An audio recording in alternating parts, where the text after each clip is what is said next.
Saint Valentin. Bamwe bari kurira abandi bagaseka, bamwe barishimye abandi bari kurira. CHK bamwe bari ku miti, bari ku mabomboni, abandi bagiye guserebura.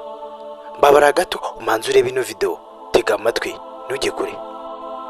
Njye wumva nkaho njye kukugezaho n'iyi video, ubusanzwe wanyitabira hanze kabiri.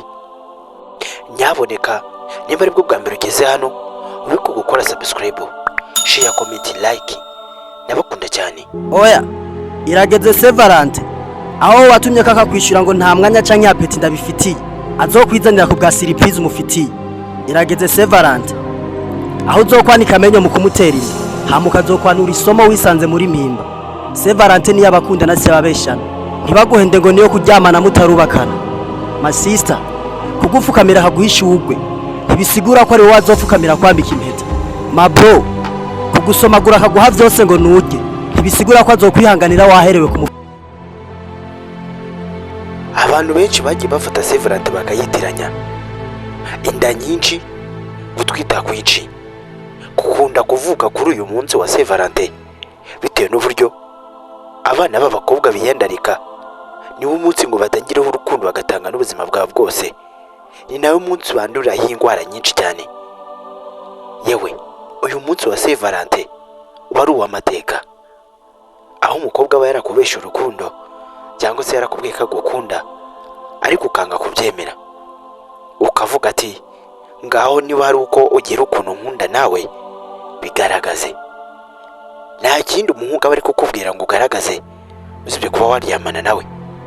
Uyu mwana w'umuhungu uri kukubwira ngo muryamane cyangwa uyu mupapa afite ikibazo, ashobora kuba arwaye indwara zikomije cyane, ashobora kuzagira ngo ubuzima bwabo bwose warusigaje. Nyamara iyi ndwara yamutse yigushizemo, ubuzima bwawe bwose bwahita burangira. Mwitonde, abantu benshi bafashe udukingirizo nk'aho ari utuntu dusanzwe, nta nubwo bakitwambara. Kuri uyu munsi wa Saint Valentin kari kubera ko amarangamutima ari gukoreshwa cyane, ntabwo bambara agakingirizo, bakoreraho kubera ko wizeye umwana w'umuhungu.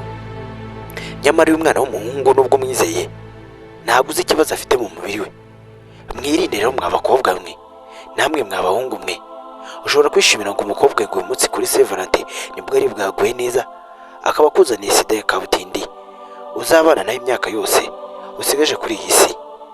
Abasaza bari hano hanze b'imyaka za 30-70, ubu twana twe dukobwa tudutini turi imyaka 17 kugeza kuri 21, ubu twayaze, twaguze amakanzu n'inkweto nziza, tugura imyenda ihenze kandi tuyirigurirwa n'aba bagabo b'abasaza. Uyu ni umunsi wo gusohoka, ni umunsi wo kujoyinga, ni umunsi wo kurya ubuzima. Benshi mu basaza cyangwa mu bapapa bakuze bateguye amafaranga menshi cyane ashoboka yo kuzatanga kuri uyu munsi kugira ngo bagure ubuzima bw'abakobwa. Kuri uyu munsi wa Saint Valentin hari abari mu marira, hari abari mu rusengero, hari abari CHK, hari abari mu bitaro bitandukanye, hari abari kuri gise, hari abaye baraye bakoze impanuka. Nubwo wumva kuri uyu munsi ari umunsi w'ibyishimo w'abantu bakundanye, wibuke ko neza hari abarangwa bagasinda, bakagonga, bamwe bagapfa abandi bakarokoka, bamwe bagacika amaguru bitewe n'uburyo umunsi bawukontorore nabi basinze. Ubwo nanze ubutumwa. Uyu munsi wa Saint Valentin abantu bawufata nkaho ari ibyishimo bisanzwe. Ubundi ku bwa kera abantu batubanjirije bafataga Saint Valentin nk'umunsi w'abantu bari hafi gushakana, bahura bakishimwa umwe agaha undi impano. Ariko kubera ukuntu baraye bwabaye bwinshi, icyakubwira ko n'abaryamana bahuje ibitsina nabo ngo bagere muri uyu munsi bakawishimira. Ibaze mugenzi wamuhuje igitsina ariko akaba aza akakubwira ngo aragukunda. Aba nabo babyivanzemo babyita bakidubya, sinzi iyo baturutse, ariko byateje imenyeke. Ibi buri munsi bihungaranya urubyiruko kuko nabo babyishoyemo kubera ngo bivamo amafaranga menshi cyane n'umutungo. Reka ibi tubiveho.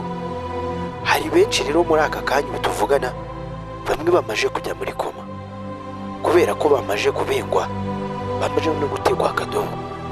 Hari ufite imodoka yahawe na mugenzi we bitewe n'uburyo amukunda, ariko icyakubwira ikiguzi uyu mwana w'umukobwa wahawe imodoka inshuro azishura iyi modoka azarongorwa akahave, haba imbere haba inyuma. Ndabizi ko nta muntu uyu mugabo wamuhaye imodoka azamushiramo. Si ibyo gusa, hari n'ibindi byaduze. Abakobwa beza bakunda kugira amatelefoni meza kubera ko baba bashaka kugaragara neza ku masura yabo, bajijisha isi, bayobya abagabo, bayobya abana bato ko badashaje kandi bashaje.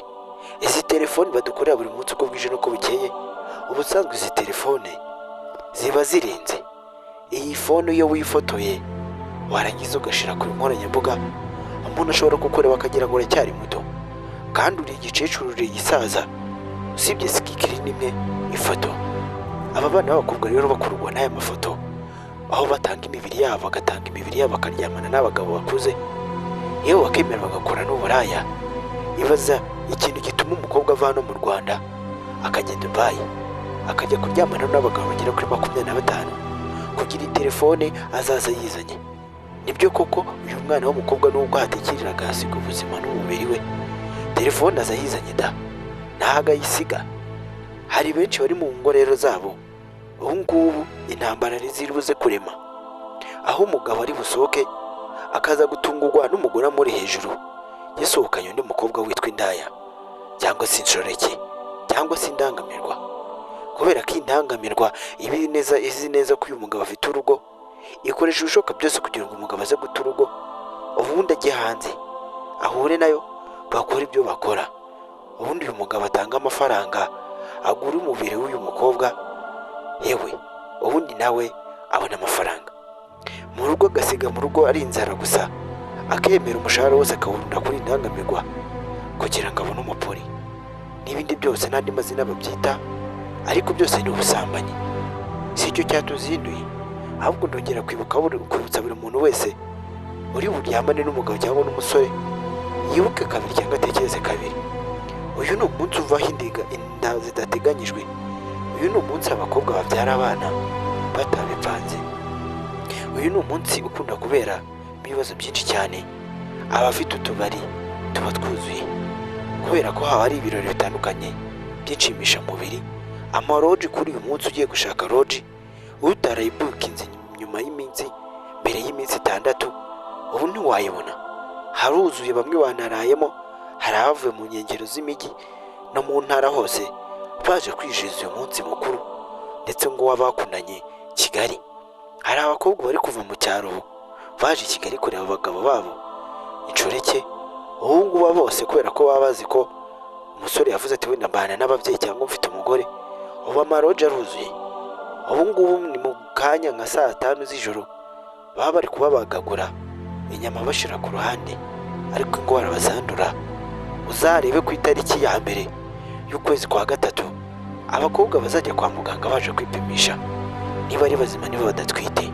99% azaba ari abakobwa cyangwa se abagore baciye inyuma b'abagabo, kuko abagabo nibo twita. Ibi rero mujye muri menge, mukuri bishoboka byose, mwirinde nyaboneka.